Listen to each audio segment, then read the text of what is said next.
Okay, Bruce, we got it. Okay, prop. Jesus, bloody Christ! Right, you've written down the quote verbatim. Yeah, verbatim. Ad hoc. Ad hoc? What do you mean ad hoc? Okay. I'm supposed to look intelligent, yeah? Ad hoc. Okay. Alas, poor Derek. I blew him, pistachio. Bruce, you've been drinking rum again. Fuck's sake. What's happening, humans? AJ here, punk poet, desperate violation of human evolution and living nightmare. Welcome to Punk Poetry 102 Debrief. Thank you again, everybody, for all your likes and your comments, etc., etc., so on and so forth.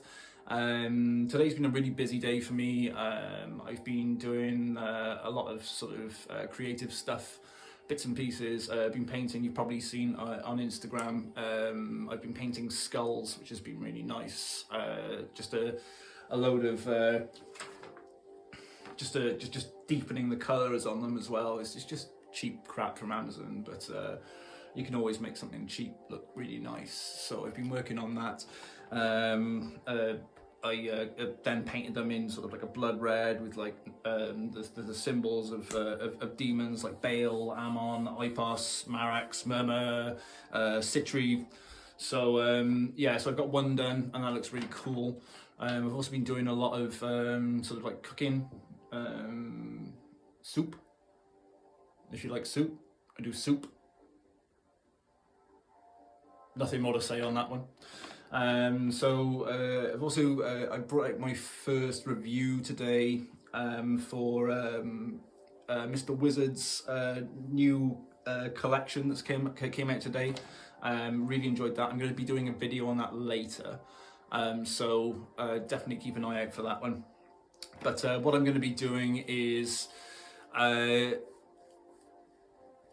there's someone that I really wanted to do a sort of poetry sort of analysis on today, and he's a guy that really respects my work, and I really respect his work. He is a fellow punk poet, and like dude is like a proper ska punk poet. He does like two-tone really well.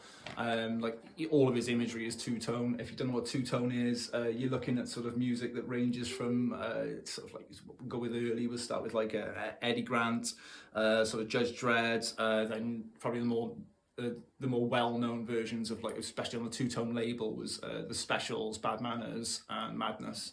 So he very much writes in that sort of style. And what I really like about this poem that I'm going to read out is the fact that it's based on theology, and I love theology. I mean, I grew up a Christian, and I sort of like toyed with Catholicism, played with Satanism, esotericism, Hermetic, Kabbalah, loads of bits and pieces over the years. And I really enjoy religion, and this one is an absolute stab against the sort of dark side of religion, and I really enjoyed it, and I really love taking this one apart. So without further ado, this one is called Vicious Circle, by a guy named Pitory or Pitory. God, I hate Roman. We'll go with Pitory. If I got it wrong, dude, just correct me. Absolutely fine. So I'm going to read it out, and you know the rest. So, Vicious Circle. In a church far astray, saints become sinners. Come sit down and play a game without winners. Listen, learn and teach the true law of God. Drink blood like a leech. Eat shit like a dog. With your back to the wall, there is nothing to lose. Sick enough of it all, you refuse to abuse. Step out of the circle, rip and tear uniforms. White, gold and purple, dyed shreds in the storms. It's brutal. Like, dude's swinging from, you know, he's coming out of the corner swinging, and I think it's really beautiful. We'll go to the top. Vicious Circle. I'm not going to make the Pac-Man joke. No, I'm going to make the Pac-Man joke. Pac-Man is probably the most vicious circle that's ever existed, literally. But yes, you've got this whole circular idea, and it sort of rings throughout the poem. And that's just the way religion works. It just goes round and round and round and round and round and round and round.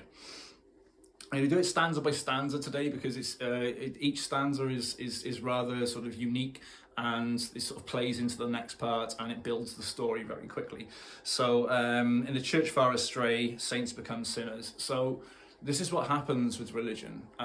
You have a look at sort of, if we put it in a literal term, if you have a church that's far away, say like on an island somewhere, like a random sort of colony somewhere, the priests can do whatever the fuck they like, and that is quite a scary thing because they have power, and anyone with power, with no one around them to dictate what they do, is always going to abuse that power.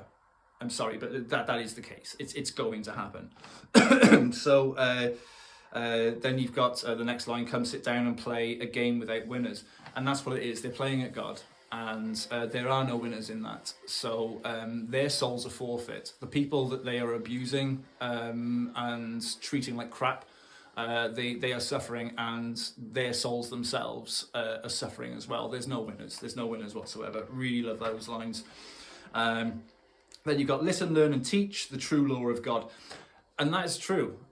You know, that is probably the only light that's in this poem, but he says it sort of ironically and sarcastically, because that's what religion's supposed to be. It's supposed to be teaching, it's supposed to be learning, it's supposed to be looking after each other, but that's not what happens. I'll move into that later on when I sort of go into my personal sort of history of religion.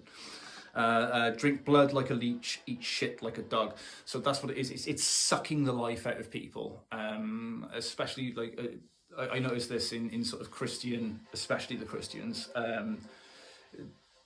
How many new roofs do you need, and why do you need to put that money in every week, all the time? I understand that they need some sort of funding, but it seems forced. It does seem forced. And eat shit like a dog. And yes, it is forced upon a lot of people, and I think that's really horrible. You know, if you want to learn something, if you want to learn about God, if you want to follow God, then just follow your own path. You don't need to have it forced down your neck, you know. Then you've got with your back to the wall, there is nothing to lose. Sick enough of it all, you refuse to abuse. I know what he's alluding to here. I'll give you the nicest version. So your back's to the wall, you feel forced into the religion, and that's understandable. Some people do feel forced into religion. Sometimes you're born into a religion and that's what you're forced into.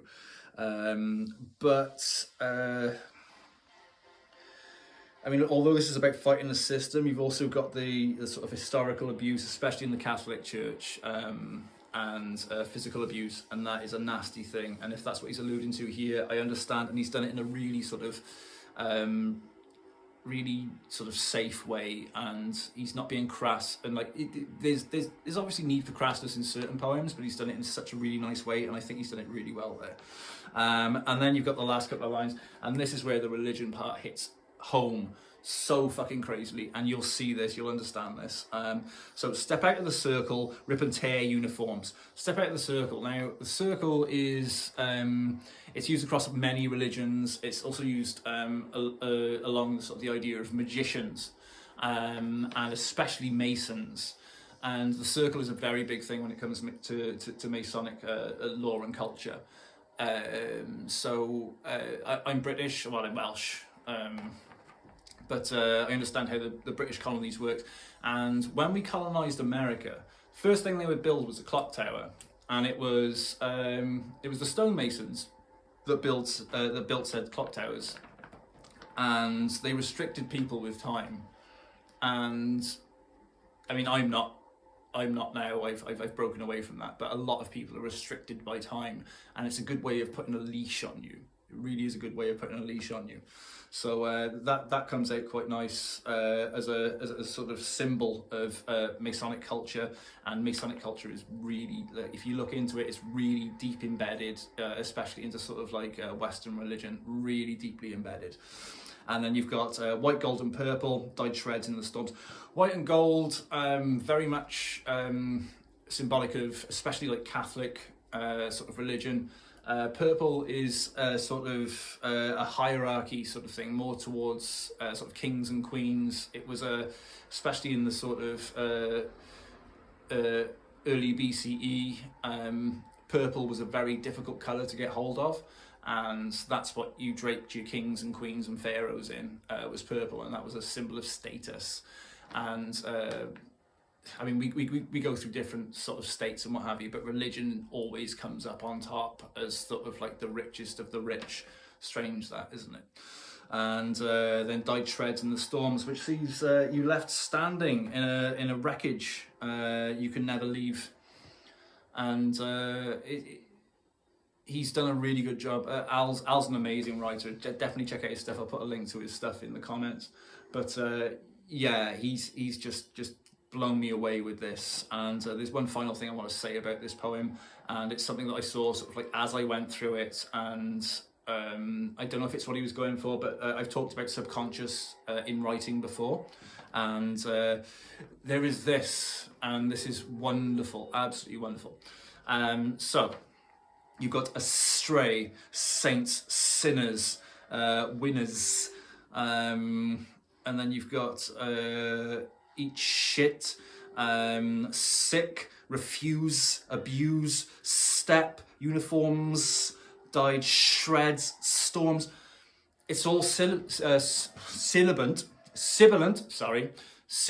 alliteration throughout, and that's the hissing sound. And if you look at religion, especially Western religion, the major thing, the major sort of antagonist is the serpent, and it's what's chasing them down. And if he's done this consciously, dude deserves an award. Absolutely amazing. That sibilant alliteration throughout is just, it's the winding snake that links the whole thing together, which is poison throughout the entire thing. And it's the poison within the sort of like the modern sort of Christian Catholic Church, and I think he's done an amazing job, absolutely amazing job.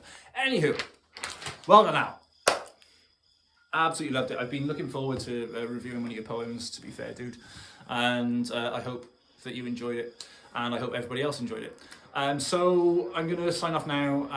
I've got one more video to do tonight, and that is my review, which I mentioned earlier.